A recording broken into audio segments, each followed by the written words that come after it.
ওরা বলে যে এখন যদি আমগো মতো ডিগবাজি দিতে যায় হ্যাঁ তো প্যান খুললা যাইব। হ্যাঁ তো অনেক ডিগবাজি দেয়, দেখি তো আমগো মতো একটা ডিগবাজি দিয়ে দেখাইতে পারেনি, হের লগে চ্যালেঞ্জ। আসসালামু আলাইকুম ভিউয়ার, চলে আসলাম আমার ছোট ভাই বন্ধুদেরকে নিয়ে। ওদেরকে নিয়ে গেলাম আমাদের বিলের মাঝখানে একটা ডিপ আছে সেখানে। তো ওদেরকে বললাম যে তোরা ডিপে গোসল করতে যাবি। ওরা তো শুনে অনেক আনন্দ, কারণ ওরা একা একা যেতে পারে না। তো আমি যখন বলছি তখন ওরা আমার সাথে যাওয়ার জন্য একজনে বাড়ি থেকে কাপড় চোপড় নিয়ে একদম প্রস্তুত হয়ে চলে আসছে গোসল করার জন্য। আসলে ওদের চেহারাগুলো দেখলে বোঝা যায় আসলে ওরা কতটা উচ্ছ্বসিত গোসল করার জন্য। তো ওদেরকে নিয়ে গেলাম। অনেক রোদ, ওই যে দূরের থেকে কিন্তু ডিপটা দেখা যাচ্ছে, সেখানে যাব আমরা।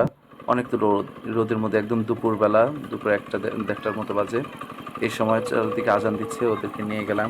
আবার দক্ষিণের বাতাসও ছিল, অনেক ভালো লাগতেছিল, গরম লাগতেছিল বা বাতাসও লাগতেছিল। তো ওরা তত অনেক দিন পর আসছে এই গোসল করার জন্য।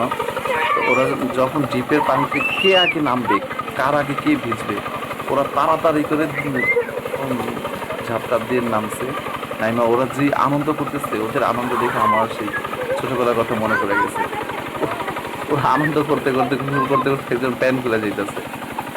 একটা সময় হয়তো কি আমরাও ওদের মতো করে খুব মজা করে গোসল করতে আসতাম ডিপের মধ্যে। ডিপে গোসল করার মজাই আলাদা। চারপাশে রোদ থাকে, গরম, আর একদিকে ঠান্ডা পানি, একদম গভীর নিচ থেকে ঠান্ডা পানি আসে। এই পানিতে গোসল করার মজাই এক অন্যরকম। ছোটবেলায় আমরা এরকম অনেক আনন্দ করতাম। আমরা যখন গোসল করতে আসতাম তখন এই টক জাতীয় কিছু নিয়ে আসতাম।